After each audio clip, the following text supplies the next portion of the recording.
He said it like I was a stain on his shirt. That's the part that stayed with me, not the lights, not the laughter echoing across that hotel ballroom, not even the smell of champagne and shrimp cocktail. Just that whisper, sharp and shameful, cutting through my chest. "Mom, please. You're embarrassing me." And he didn't even look me in the eyes when he said it.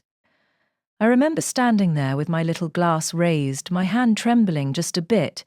I'd worn the navy blue dress he'd once said made me look elegant, my shoes pinched at the toes, but I'd practiced walking in them for a week, wanting to look my best for his big night. My baby's promotion party. Senior Vice President, 34 years old.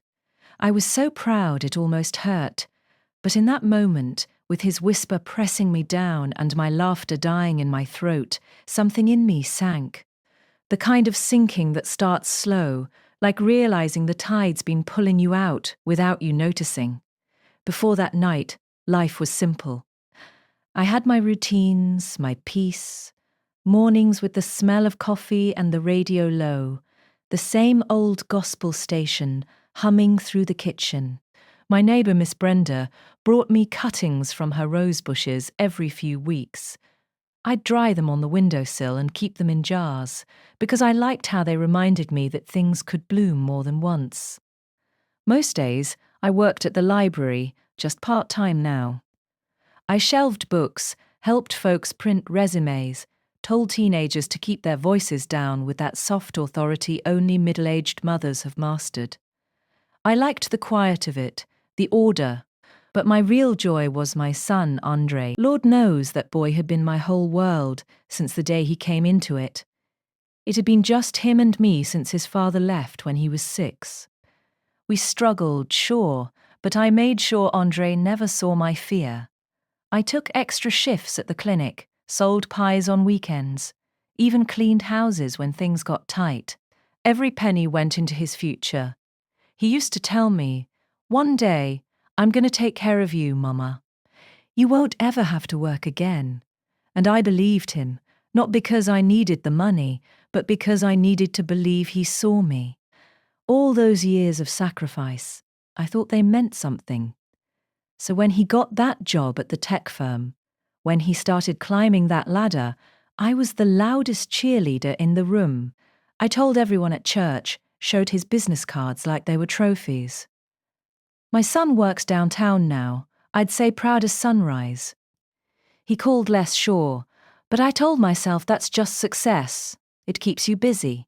When he did visit, he always brought something. A new purse, a scarf, or once, a fancy blender I didn't know how to use. He'd set it on the counter and say, "Mama, you got to get into smoothies." He laughed less too. Wore suits even on Sundays, started using words like networking and branding. I'd sit across from him at breakfast, watching him scroll through his phone and wonder where the little boy with jelly on his chin went. Because mothers do that, we smile through the ache of being left behind. The invitation came in a silver envelope. Corporate Recognition Gala, it said, in letters that caught the light. There was a dress code, a menu, a live band. Andre had written a little note on the back in his rushed handwriting. "You gotta come, Mum. This is my big one." So I went all out. I got my hair pressed, nails done, and found that navy blue dress at a clearance sale downtown. I even practiced how I'd toast him. Something short but heartfelt, you know? Not too much, just enough to let him know his mama saw him. The night of the gala, I remember the way the city glowed. The building had marble floors, and the chandeliers sparkled like stars trying too hard. Andre met me at the entrance, looking sharp, charcoal suit, gold tie clip. He hugged me quick, one arm, then straightened his jacket like he had to brush off my hug before anyone saw. "Wow. Look at you," I said, smiling. He nodded. "Yeah, you clean up good, Mom. Clean up good. Like a project." I brushed it off, told myself he was just nervous. Big night, big crowd. Inside, people laughed in that polite, expensive way, the kind that sounds like everyone's wearing masks. I didn't know most of them, but I recognized his boss from the company website, tall woman, firm handshake, the kind of presence that fills a room. When Andre got up to speak, my heart swelled. He talked about hard work, perseverance, team values. Folks clapped. He looked like he belonged.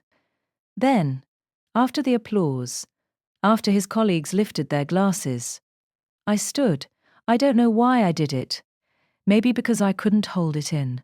Maybe because a mother's pride has a way of spilling over, no matter who's watching. I raised my glass. To my son, Andre, I said, voice trembling but warm. You may be sitting up there now, but I remember you at that kitchen table, building robots out of cereal boxes. You said one day you'd change the world, and look at you now, baby. You're on your way. People smiled. Some even clapped. But Andre, his jaw tightened. He didn't smile. He leaned in and whispered, low but sharp, "Mum, please, you're embarrassing me." That's when the music seemed to fade. The laughter around us turned to a dull hum. I sat down slowly, pretending my drink was the most interesting thing in the world. My chest burned like I'd swallowed glass. He turned back to his boss, laughing too loud at something she said, like trying to erase me from the picture. And I sat there, feeling small, misplaced, and wondering when pride turned into shame for him. That was the night I started to see things I hadn't wanted to see. I didn't say much after that. Just smiled when people walked by, clutched my purse a little tighter, and waited for an excuse to leave. The room felt smaller somehow, even though it was all wide ceilings and golden light. I kept glancing at Andre, watching the way he moved from group to group, shaking hands, laughing too hard, that new confident way he carried himself. He looked like a man who'd never needed anyone. But I remembered the boy who cried over rejection letters, the young man who called me in the middle of the night saying, "Mama, I don't think I can do this," when rent was due and the fridge was empty. The boy who asked for my savings to start his business idea. "Just until the first contract comes in, Mama. I promise I'll pay you right back." Back then, I didn't hesitate. I pulled out the folder I kept for emergencies, 20 years of putting away little bits from every paycheck. $14,000. That was my cushion, my safety, my retirement in a way. But when your child asks for help, you don't count the cost. You just help. He promised he'd pay me back in 6 months. That was 6 years ago. At first I told myself it didn't matter. He was building something. My son was out there trying to make a life, but that night, watching him brush me off like I was background noise, that old memory started to sting in a new way. After the gala, I rode home in a cab, holding my clutch in my lap, staring out the window as the city lights blurred. My lipstick had faded, my shoes were killing me, and all I could hear were his words, "You're embarrassing me." When I got home, the house was quiet. I set my purse down, kicked off those shoes, and sat at the kitchen table, the same table where I'd signed that bank withdrawal years ago. The air smelled faintly of lavender cleaner. I sat there for a long time, just listening to the refrigerator hum. And then, slowly, something settled in my chest. Not anger. Not yet. Just a heaviness. The kind that comes when you realize love has turned one-sided. I didn't call Andre for a few days. I figured he'd reach out first. Maybe to apologize, maybe just to check in. But a week passed, then 2. Nothing. Then one afternoon, while shelving books at the library, I heard his voice before I saw him. He was standing near the computer terminals, laughing with a couple of young men in suits. They must have been his colleagues. He hadn't told me he'd be stopping by. I ducked behind a row of shelves, not on purpose. It was instinct, I suppose. Mothers know the sound of their children's laughter, and they also know when that laughter's putting on a show. One of the men said, "So that was your mum at the gala, right?" She seemed sweet. Andre chuckled, low and easy. "Yeah, she means well. She's just old school, you know. Always making speeches, trying to be the center of attention. I love her, but she doesn't really get how things work in my world." They laughed. He went on, "She still calls the internet the Google. I can't take her anywhere professional. She talks like she's at church revival." They laughed again, and I could hear in his voice that he was proud of the laugh he'd earned. Something inside me clenched. I didn't cry. I didn't even move. I just stood there between the shelves, my hand gripping the spine of some paperback novel I wasn't really seeing. My son, my Andre, was standing a few feet away, turning me into a story for amusement. The boy I'd prayed for, worked for, sacrificed for, now treating me like a relic he had to dust off when convenient. When he left, I stayed frozen in that aisle long after his voice faded. The hum of the library, the soft shuffle of pages, the clicking keyboards, all of it felt far away. That night, I couldn't sleep. I walked around the house in my robe, turning on lamps, turning them off again. I kept thinking about that folder, the one tucked in my bedroom drawer, the one with the loan papers, the emails, the thank you note he'd written back then. I pulled it out. The papers were yellowing a bit at the edges. His handwriting was still boyish then. Loops too big, lines uneven. In the note, he'd written, "Mum, thank you for believing in me when nobody else did. I'll make you proud." I traced those words with my thumb. And that's when something shifted. Pride had blinded me. I'd let love excuse disrespect. I'd let him rewrite the story of how he'd gotten there, erasing me, our struggle, our shared sacrifices. But truth has its own kind of dignity. And that folder, it wasn't about revenge. It was about memory. Proof of what love had built, even if one of us had forgotten. A few days later, I got an invitation in the mail. It was from Andre's company again. A smaller event, a networking dinner for partners and board members. I wasn't sure why they'd sent it to me, but my name was printed clearly on the card. I called Andre. He didn't pick up. So, I went anyway. That night, I wore a soft cream blouse and black slacks. Simple, graceful. I didn't go there to embarrass him. I went to be seen.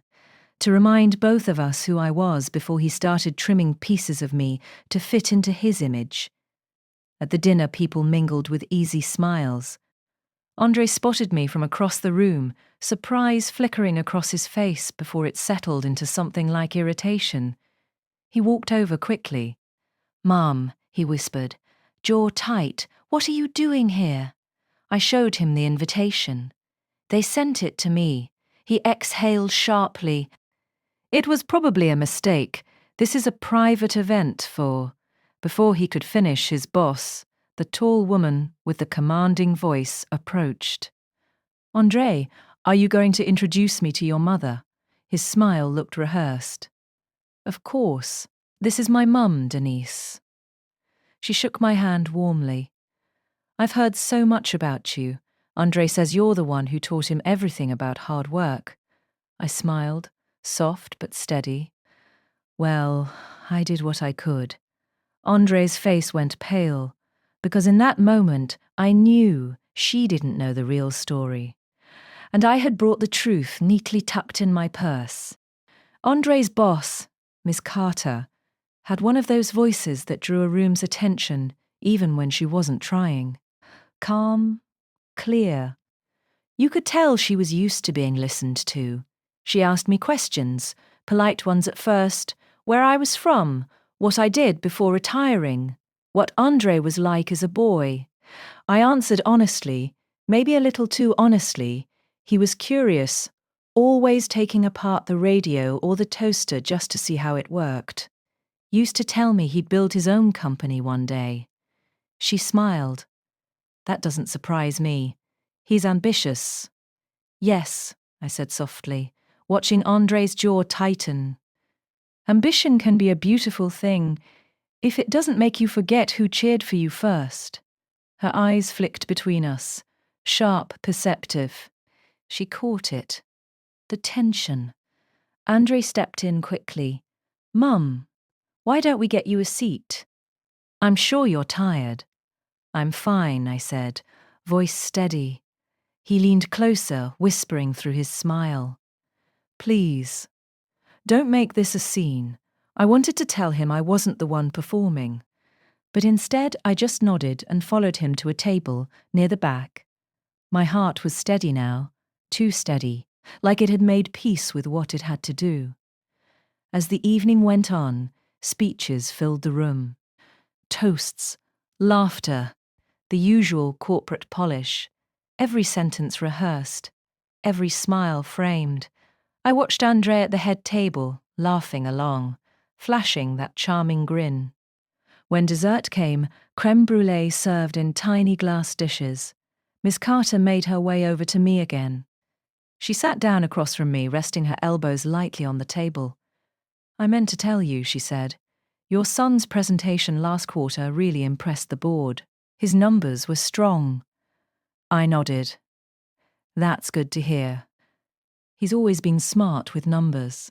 She smiled. "He mentioned his early startup too. Said he had to bootstrap it all himself before we hired him. Quite the self-made story." I took a slow breath. The spoon in my hand clicked against the glass dish. "Is that what he said?" I asked quietly. "Yes," she said. "Remarkable, really, considering how hard it is to start from nothing." I looked her in the eye. Calm but sure. He didn't start from nothing. Her brows lifted slightly. I reached into my purse, pulled out a small manila folder. Neat, organized, the papers inside flattened like a pressed memory. "He started from here." She looked at the folder, then at me. "What is this?" "Of how he really started, years ago when he lost his first job and wanted to build a small consulting business. He came to me. I gave him every dollar I had in savings. Told him it was a loan. He promised he'd pay me back when things got steady. I never saw that money again." I slid the folder across the table. "These are the emails, the transfer slips, and the thank you note he wrote me, before success made him forget who believed in him." Her expression didn't change much, just softened. The way someone's does when they hear something true and painful at the same time. "I don't mean to embarrass him," I said. "He's done good things. I'm proud of him. But pride without truth, that's a fragile thing." She rested her hand over the folder, thoughtful. "Thank you for sharing this." Andre noticed us from across the room. His eyes narrowed, confusion flickering into panic. He came over fast. "Mum, what are you doing, Mr. Ross?" Carter stood. "Andre," she said evenly, "your mother was just telling me about your early ventures. It seems there's more to the story than you let on." He looked at me, then at her, color draining from his face. "Mom, can we talk outside?" I smiled politely. "Of course."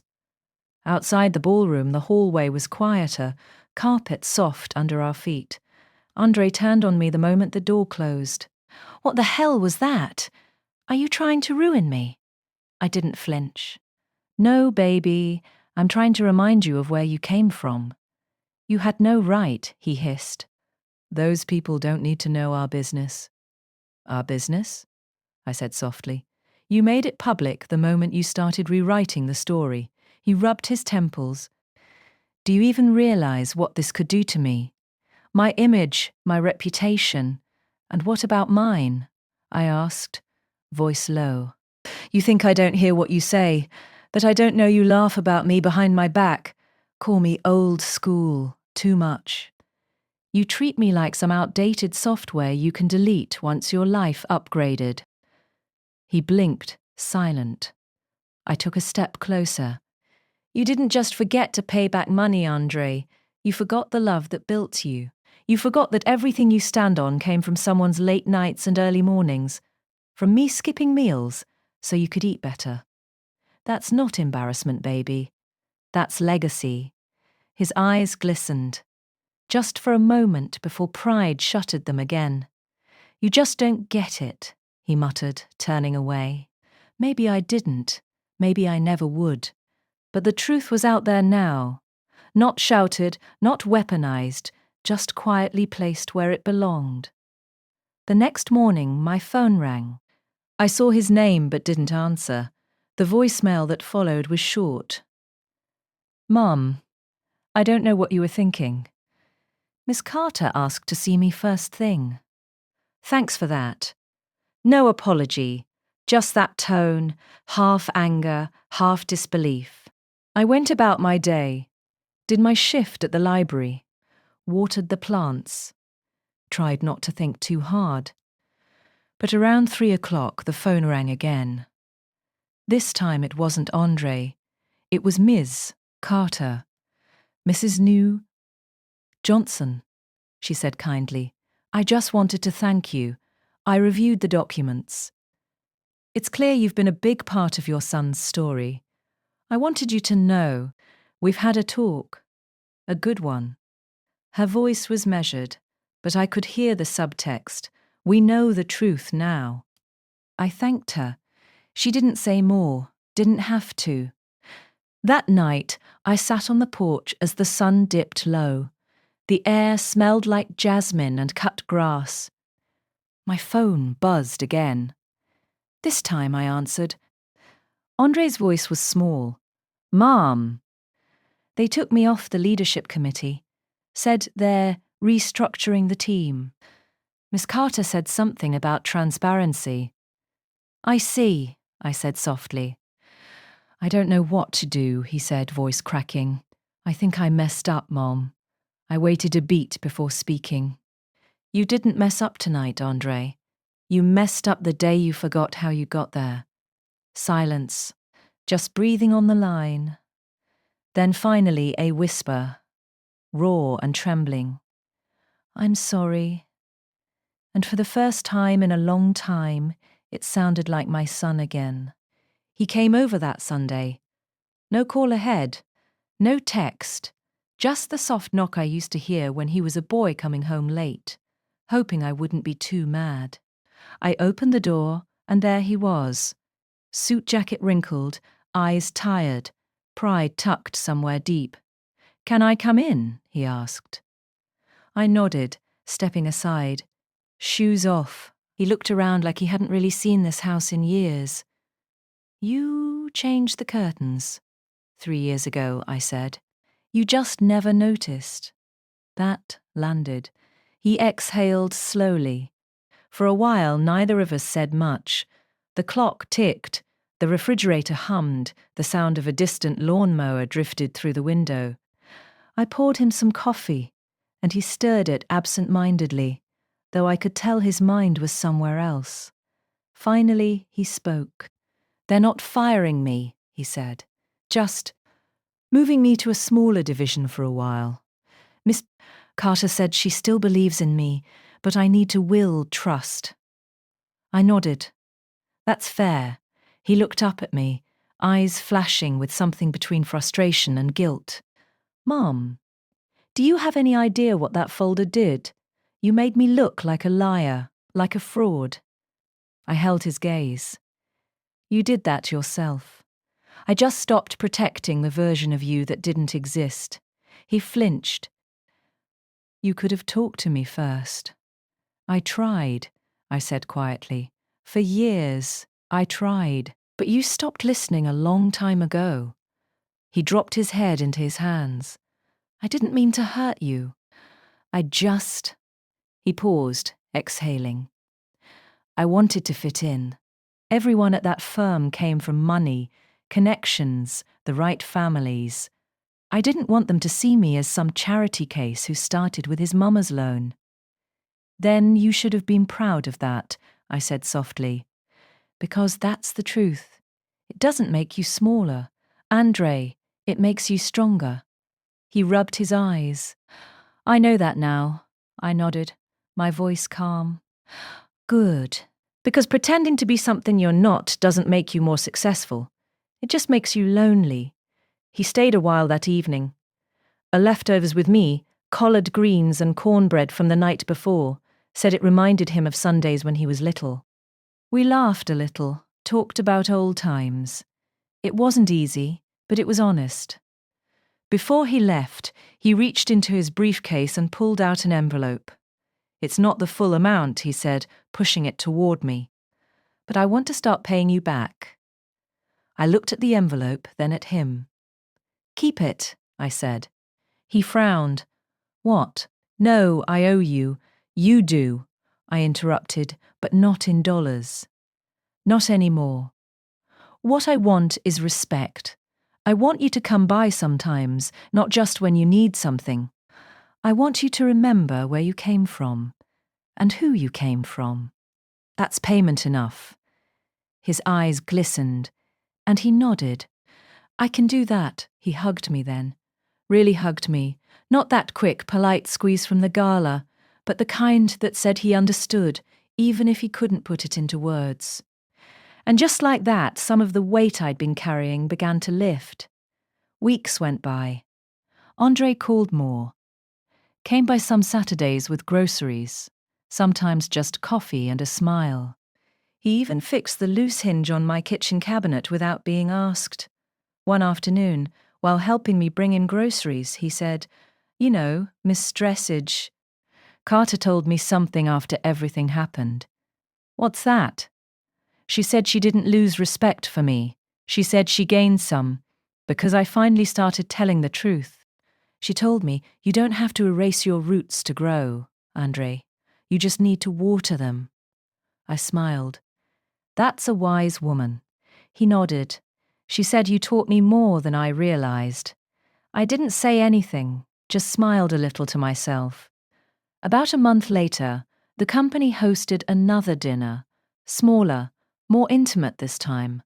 Andre asked if I'd come. "It'd mean a lot," he said. "I want people to meet you properly this time." I hesitated. But when I looked at his face, open, earnest, I saw the little boy again, the one who used to run home with drawings for the fridge. So I said yes. The dinner was quieter, less glitter, more heart. Andre gave a short speech thanking his team for supporting him through a humbling few weeks. Then he paused, looking toward me. "I also want to thank someone who's been with me since day one," he said, voice trembling just a bit. "When I started my first business, I didn't have investors or mentors. I had one person who believed in me enough to give me everything she had. My mother. I wouldn't be standing here without her." The room grew still. Every word fell heavy and honest. He looked right at me. I used to think success meant standing apart. But I was wrong. It means standing because of someone, and never forgetting who that someone is. Applause rippled through the room. I felt my throat tighten, my eyes blur. Not from pride, not from vindication, but from grace, from seeing my son finally grow into the man I'd prayed he'd become. Afterward, Miss Carter came over and smiled. "You know," she said, "I think your son is finally learning that leadership starts at home." I laughed softly. He's always been a quick learner. Just needed the right kind of lesson. That night, when we got back to my house, Andre stood in the doorway, hesitating before leaving. "Mom," he said. "Yes, baby. I'm sorry for saying you embarrassed me." His voice cracked on the word. "You've never embarrassed me. I just wasn't brave enough to be proud of you out loud." I reached up and cupped his cheek. "You were young. You forgot yourself for a while. We all do sometimes. But I'm proud of the man you're remembering how to be." He smiled, eyes wet. "I love you." "I know," I said. "Now go on before I start crying again." He laughed, hugged me one last time, and walked out into the night, taller somehow. When the door closed, I stood there for a moment, hand on my chest. The house felt quiet, but not empty. Not anymore. A few weeks later, he paid off the rest of the money, not because I asked, but because he wanted to. I put it in a savings account for his daughter, my granddaughter, for her future. Because that's what mothers do. We build, even from our broken pieces. Time has a way of softening even the sharpest memories. When I think back to that night at the gala now, I don't feel the same sting. I can still see his face, still hear those words, "Mum, you're embarrassing me." But instead of pain, I just feel distance. Like looking at an old photograph of someone you used to be. Because that woman standing there, with her trembling hand and her heart breaking behind a smile, she didn't yet know her own power. She thought her worth depended on how proudly her son claimed her. Now she knows better. Andre rebuilt slowly. Humility doesn't come easy to people who've been praised too soon, but he took the fall the right way. Quiet, steady, no shortcuts. He started mentoring younger employees at the firm, helping them navigate the same insecurities that had once made him hide his story. Sometimes he'd call me after those meetings, laughing softly, saying, "You know, Mom, I sound just like you now." And I'd tell him, "That's how I know you're doing something right." Our relationship wasn't perfect, but it was honest. He'd come by every Sunday, bringing groceries, sometimes just a pot of his own cooking. Over-seasoned gumbo, but full of heart. We'd sit out on the porch, the same way we used to, talking about everything and nothing. There was peace in that. Not the loud kind, the quiet kind that sits in your bones and hums, like a song finally finding its right key. One evening he came by with his little girl, my granddaughter, Ava. She was 4, curious, bold, full of chatter. She ran around the house, touching everything, asking questions like her daddy used to. When she saw an old picture of him, Andre at 10, missing a front tooth, holding up a science fair ribbon, she asked, "Daddy, was that when you were little?" He smiled. "Yeah, baby, that was me." She looked at me. "Did you take care of Daddy when he was little?" I laughed. I did my best. Andre looked at her, then at me, his eyes softening. She did more than that. Everything I have, every good thing, started because of her. I didn't say anything, but I felt it deep. That small, quiet vindication only a mother understands. The kind that doesn't gloat, doesn't preach, just sits still and lets the truth breathe. Later that night, after they left, I went into my room and opened that old folder one last time. The papers were still there. The bank transfer slips, the thank you note, my scribbled calculations. But I didn't need them anymore. They had served their purpose. So I tied them with a piece of ribbon and put them in a box labelled for Ava. Not for revenge, not for legacy, but for story. So that one day, when she's grown and chasing her own dreams, she'll know the power of remembering where she came from. Because forgetting is how love fades, quietly, like dust gathering on a frame. A few months later, Andre called me on a Friday evening. "Mom, I just got offered a new position. Smaller company, but they want me to lead a mentorship program." "I think it's the right move." "That sounds perfect," I said. "A job where your name doesn't have to shine louder than your heart." He chuckled. "You always know how to put it." "Well, that's what mothers do," I said, smiling. "We translate life for our children until they learn the language themselves." He paused for a moment, then said quietly, "I never told you this, but Miss Chenia. Carter said something to me that night after you left. She said, 'You're lucky your mother gave you the truth while she still could. Most people don't get that chance.'" I swallowed hard, letting that settle between us. "She's a wise woman," I said softly. "Yeah," he replied, "but not as wise as you." And for once, he didn't say it to sound grown. He said it like a son who had finally come home. Now, whenever I walk through my house, the same house that once held our struggles and tears, I feel a different kind of pride. Not because my son's successful again. Not because his boss knows our story, but because I stood up for myself when silence would have been easier. because I taught him that truth and love are not enemies. And because, at the end of it all, I didn't lose him. I found him again. The night of his new company's open house, he asked me to give a speech. "Just a short one, Mama," he said, grinning. "You've always been better with words than me." When I stood at that podium looking out at all those young faces, eager, restless, full of dreams, I said, "Behind every success story there's someone whose name you'll never read in the paper. Someone who believed, prayed, and poured love into the cracks where the world said no. So when you rise, don't erase them.